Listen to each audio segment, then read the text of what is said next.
Hi listeners, it's Kat here from Aghast. I just wanted to take a minute outside of the show to let you know about alter ego empowerment coaching. It's time to invest in your relationship with yourself. We all have a tendency to put other people or tasks first, but in doing so, we can sometimes neglect our relationship with ourselves. Let me be your advocate and show you a kinder, gentler way to treat the most important person in your life, yourself. Alter Ego Wellness offers life coaching to help you achieve the life you desire through interactive online coaching sessions. We also offer online yoga and meditation classes. If you think Alter Ego Wellness may help you, please feel free to contact me, Catherine, at alteregowellness@outlook.com or at alteregowell on Instagram. Okay, now back to our show. Hey folks, how's it going? My goodness, it's the new year, and we're so happy to be here. 2023, let's hope it's better than the dumpster fire of 2022.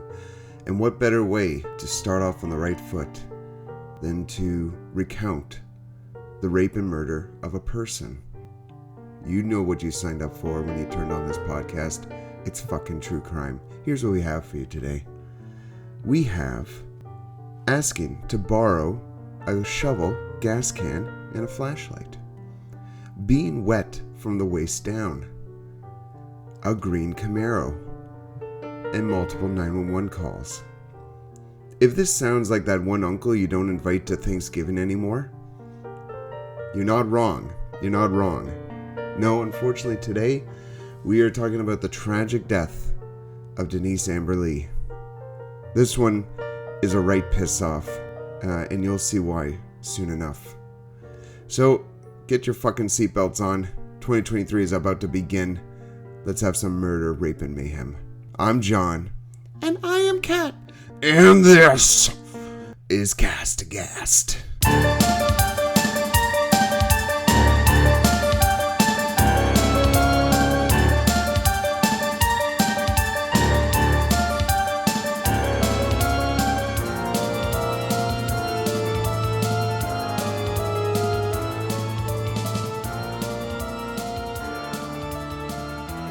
Happy New Year, Oh everyone. man, happy Neue Jahre. Happy New Year. We have had an episode out since the New Year, but this is our first recording of the New Year because our first video of 2023 was a best of. Thank you. I'm sure they could see the playlist. Which was hilarious, and if you haven't listened to it yet, it's only 10 minutes. Go give it a listen. Yeah, we probably didn't capture everything because we totally did. I titled it Part 1. What? Yeah. Oh, God. We thought of it last minute, and we were like busy listening to the crap that we did early on in 22. We did not think of it last minute. Okay, we're well-organized. Yeah, we're not very well-organized. Look at this. Why don't you give us our disclaimer for today? All right. Put on some impressionistic music, please. Perfect. Hey, folks. Yeah. We here at Castbox have a lighter touch to true crime. We have the lightest touch to true crime. We are like the well-washed finger plucking the contact lens of true crime and inserting it into the bloodshot eye of podcasts. So gross. Just a couple blinks and everything will be clear. Oh dear. And the reason we have to have this light touch is because true crime sucks. It always has and always will. No one likes rape or murder, but for some reason people like listening to it. So if you don't enjoy hearing murderers and rapists being called cunts and shitheads and their families being ridiculed who made them, and all the other assholes who made life worse for the victims and made it easier for the criminals, if you don't like that, you're a fucking moron. Fuck off. For the rest of you, grab some brown liquor or whatever suits your fancy, and let's sit back, relax, and get right pissed while we get pissed off. Thank you, and good luck. Thank you. Are you ready for the episode? Yeah, let's get on with the goddamn show. Denise Amber Lee was born August 6th, 1986, to parents Rick and Sue Goff in Inglewood, Florida. Denise was the kind of daughter any parent would wish for. She was beautiful, intelligent, and very loving. Sounds like you, baby. Oh. In her senior year of high school, Denise started dating Nathan Lee. Though Denise was described as a quiet bookworm and Nathan the outgoing jock, the pair were head over heels for each other, and they knew that they had found their lifelong partner in one another. How old were they? They were young. They were senior in high school. Jeez. So, and that's all they needed. Yeah. That's how they, it's kind of like when I met you. You were at the soccer club. But we were in our 30s. We were in our deep 30s. In 2008, by the age of 21, the couple had married and were parents to 6-month-old Adam and 2-year-old Noah. Denise was a stay-at-home mom to their 2 children, and Nathan worked very hard to provide for his family. Can I first say Adam and Noah? Yeah. They were Christian, weren't they? I don't. Oh, man, if they had a third kid, that'd be Jesus. Yeah. So Nathan worked very hard to provide for his family by working 3 jobs. He was a meter reader for the Florida Power Company, while also working part-time stocking shelves at a Winn-Dixie and umpiring Little League in the summer. Oh, my God, that's cute. Like, they were perfect. Despite Denise being a busy stay-at-home mother and Nathan working very hard, the couple were absolutely in love and were in the process of house hunting. The couple came across a deal that they just could not pass up. A new subdivision was being resurrected in Florida, and though it was still rural and still in development, okay, Nathan and Denise could not pass up the great deal and purchase the home. Oh, God, this sounds like the Amityville Horror setup. On Thursday, January 17th, 2008, Denise was at home with her 2 children while Nathan was out at work. At 11:09 a.m., Nathan called Denise while on his lunch break. Denise was outside cutting their son's hair while the couple chatted about average day-to-day life. They spoke about the weather and how hot it was. Nathan suggested opening up the windows to let some fresh air into the home. Denise informed him that she had already opened them. The couple finished their conversation, and Nathan continued on with his workday. Around 3 p.m. on his way home from work, Nathan called Denise to chat, but there was no answer. He called again and again with no response. Nathan called Denise a total of 8 times on his 25-minute drive home. So it's needless to say, she usually picks up. Mm-hmm. Oh, my God. Yeah, so it would have been out of character for her. Oh, fuck. When he arrived home, he had immediately noticed that the windows were not open like Denise had said. When he entered his home, her belongings were still there, her phone and her keys. He had found 2-year-old Noah and 6-month-old Adam in the same crib, which was unusual. Looking at the windows from the inside, Nathan now noticed that they were not latched and locked, a key indicator that whoever closed these windows was not Denise. Nathan called 911, reporting that his wife had been kidnapped. Northport Emergency? Yes, I'm at 7912 Fort Avenue.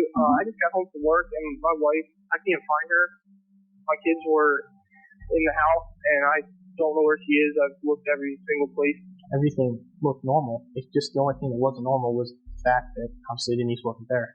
After getting off the phone with the dispatcher, he called Denise's father, Rick Goff, who is also a sergeant with the Charlotte County Sheriff's Office. Oh, man, absolutely get him on board. Rick immediately stepped into action to get his daughter home. Within 30 minutes of receiving that call from his son-in-law, Rick had arranged a helicopter to canvass the area, patrols, and police dogs. Wow. While that was going on, detectives began canvassing Denise's subdivision looking for any eyewitnesses, and they came across one. One of Denise's neighbors had seen a green Camaro circling the area. Then around 2:30 p.m., they saw it parked in the driveway of Nathan and Denise's home. When she looked out again a few minutes later, the car was gone. Police and detectives were now on the hunt for the green Camaro. I feel like anyone who drives a green Camaro is a criminal, for sure. While people were searching for Denise, 911 received its second call regarding this case at 6:14 p.m., 3 hours later from when Nathan came home from work. Oh, jeez. This call was from Denise herself. Oh, fuck. 911. I'm sorry, I just want to go. I'm sorry, I just want to see my family.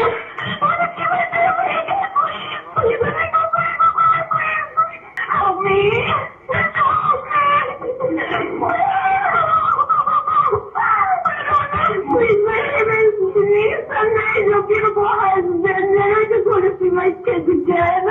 Oh, fuck. That is fucking awful. Over the course of this full 7-minute 911 call, Denise is heard saying please over 17 times.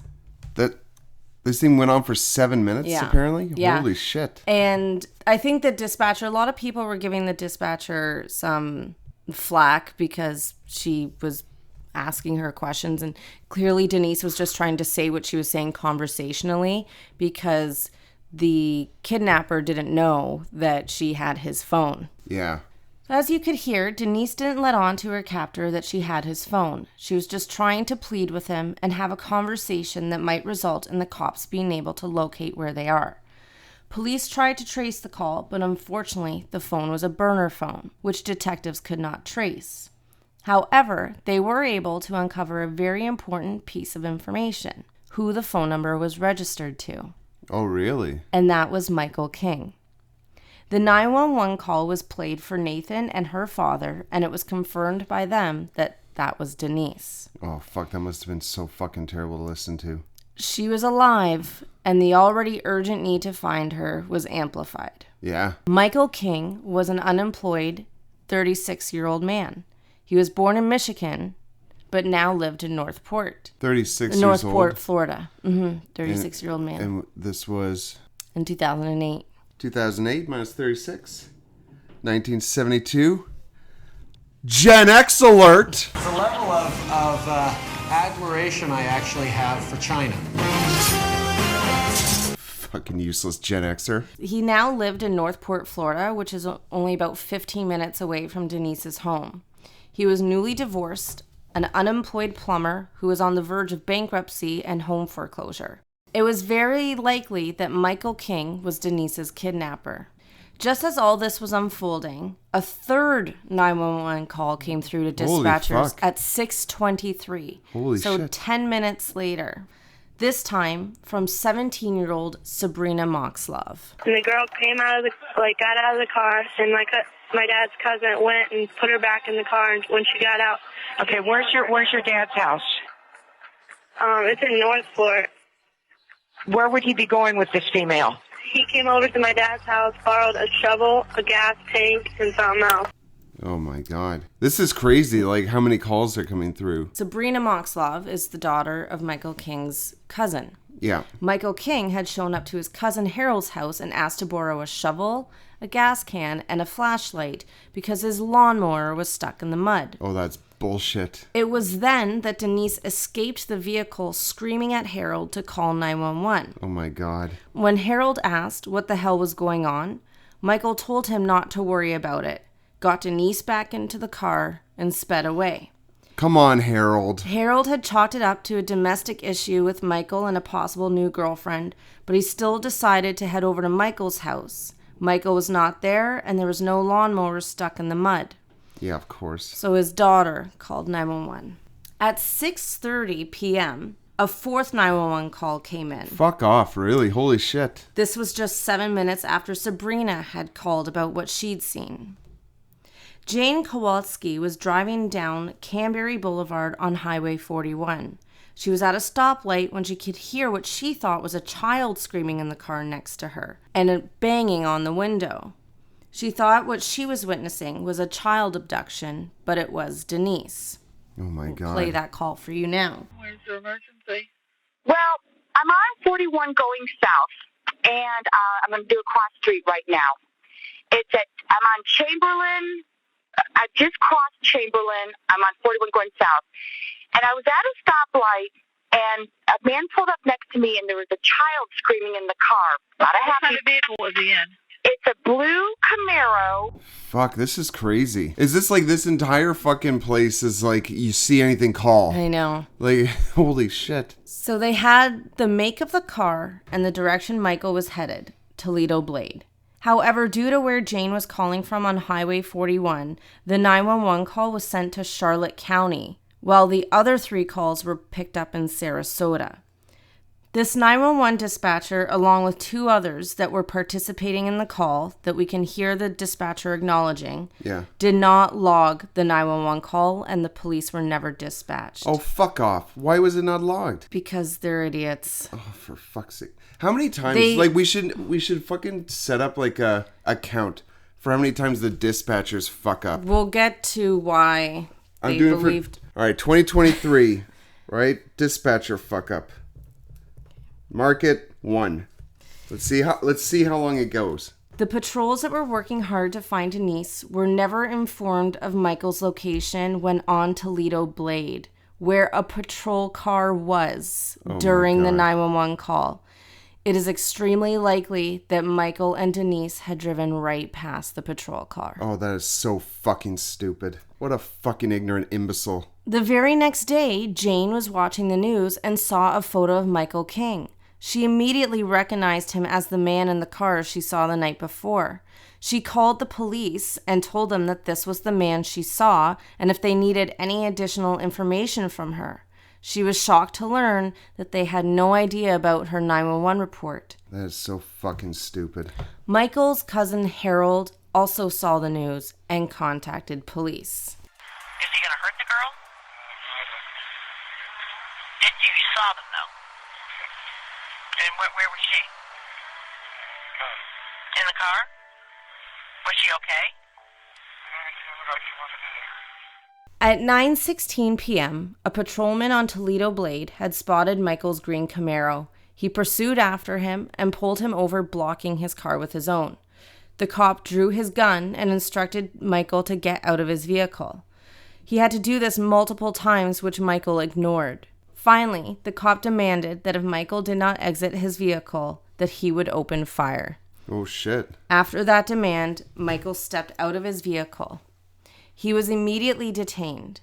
Michael was soaking wet from the waist down, and his shoes were covered in mud. Oh, fuck. I wonder why. The officer began searching the vehicle. There was no sign of Denise. He found a cell phone battery in the car. The phone itself was in Michael's pocket. The shovel that Michael had borrowed from his cousin was covered in mud. Michael was taken down to the station, and his car was possessed to undergo a full forensic search. Inside the vehicle, investigators found the gas can, a bloody palm print on the outside of the driver's window. Hair strands and blood splatter was found throughout the car. There was also torn hair strands from the root tucked into the compartment on the driver's side door. You know, like that pocket.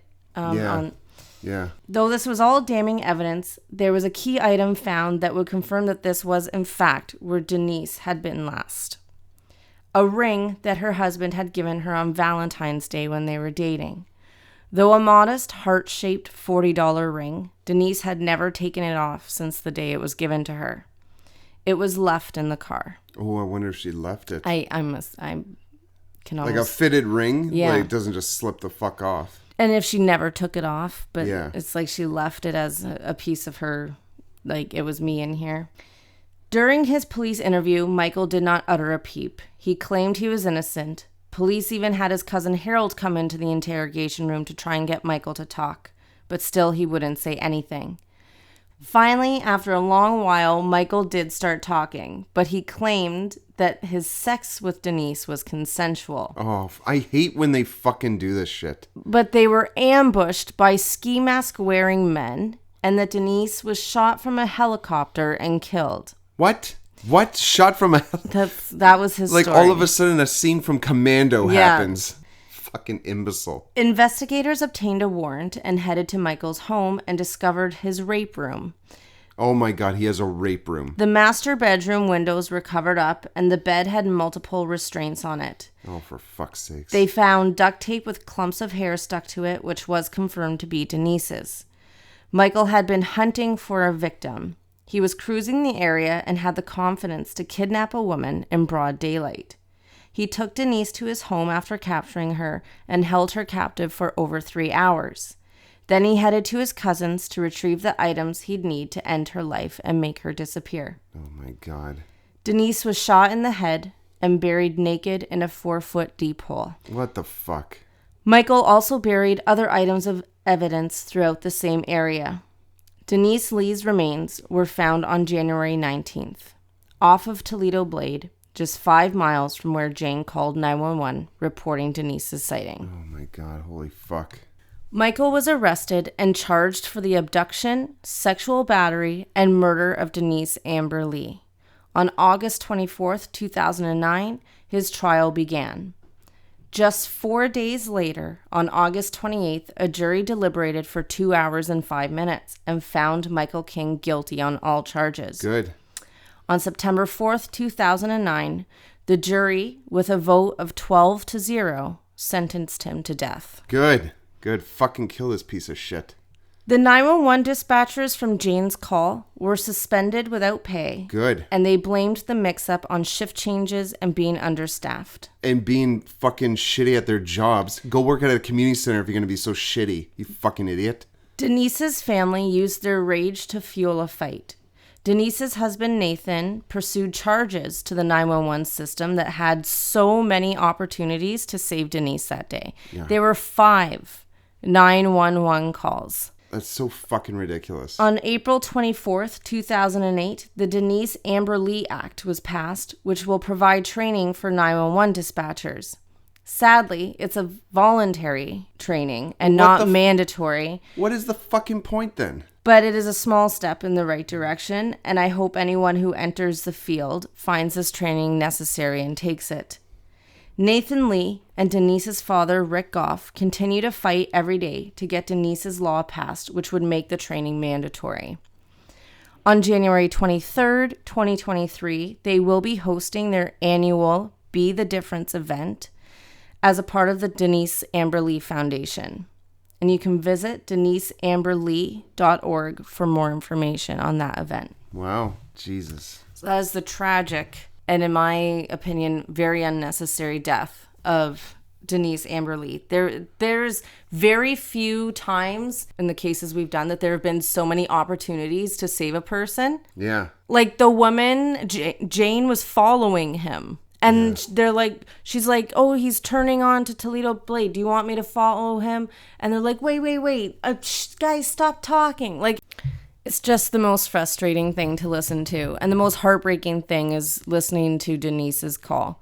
The desperation. Oh my God, I know. Fuck. Yeah. Do we get to see? I know you're going to show me pictures of everyone, but do I get to see pictures? Can we post pictures of the piece of shit dispatchers? I don't think I have pictures of the dispatchers. Fuck them. Yeah.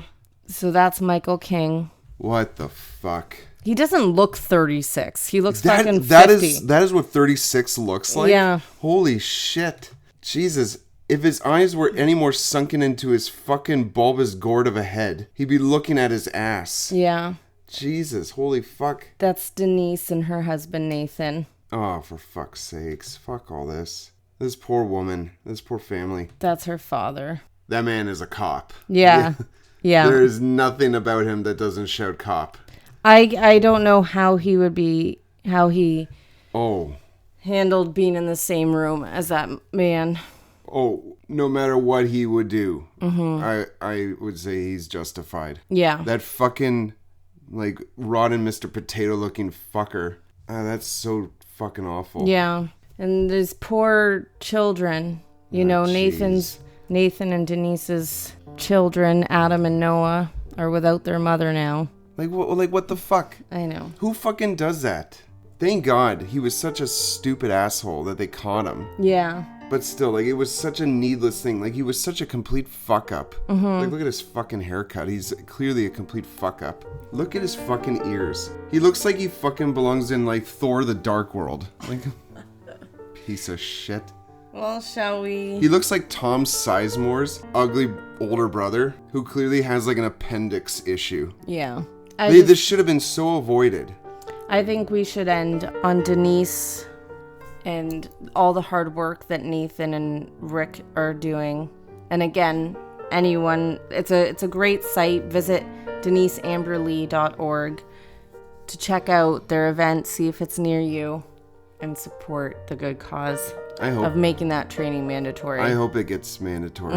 You know, having done this channel for over a year now, I feel like I get most pissed off when shit's avoidable. Exactly. You know? It's unnecessary. You know. So is he dead? Did they kill this stupid No, fuck? this was he's still on death row. Oh, why does it take so long to off these assholes? I know. Okay, well, we have to still move on to our quote. Exactly. Our quote. What's yes. our quote going to be? Oh, I don't know. Well, let's find someone to quote.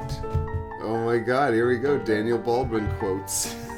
Who's your favorite Baldwin? Please leave it in the comments. I know we have a lot of Stevens. A lot of Steven fans in here. No one's a fan of Alec. He can fucking shove a dick. Well, why don't you read us a Daniel Baldwin quote?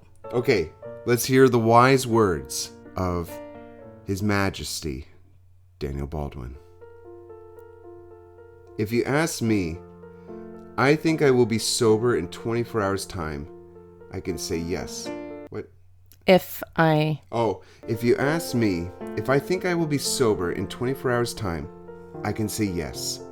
But in 2 years, I can't tell you. I could be dead. Well, that's depressing. What is? I don't understand what the fuck he's saying. I don't know. If you ask me if I think will be sober in 24 hours' time, I can say yes. But in 2 years, I can't tell you. I could be dead. Does he have a drinking problem? That's what I would gather from that quote. All right, sweetie, you're clearly in a shit mood. Let's end this great episode. Thank you so much for doing the research and narrating this beautiful story. We hope you have a great week. Good morning, good afternoon, good night. See you later, folks. Bye now. You can check us out on YouTube at Catam Concoction. That's CATAMCONCOCTION. And on Instagram at cast_aghast. Remember, there's a silent H.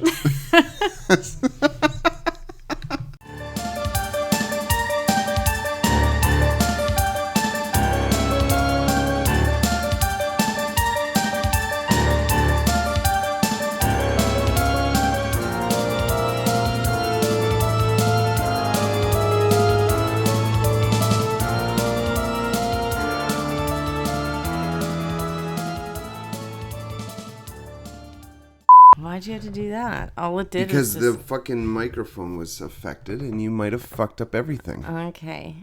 Cue the fucking... But put on some... You know, stop pressing fucking buttons. Just do your disclaimer. Thank you. Well, you've wrecked everything. Someone has a bubble in their throat. And though it was still rural and still in development... What's rural? Rural. Rural. Do you want me to read that over? All right, mumbles. Scroll down. Yeah, you scroll that down. Found that would confirm that it was in fact... Okay, sorry. Finally, after a long while, Michael did not start talking. Finally, he fucking shut up. The son of a bitch just kept going on and on about the weather. Yeah, that's a blooper. No shit.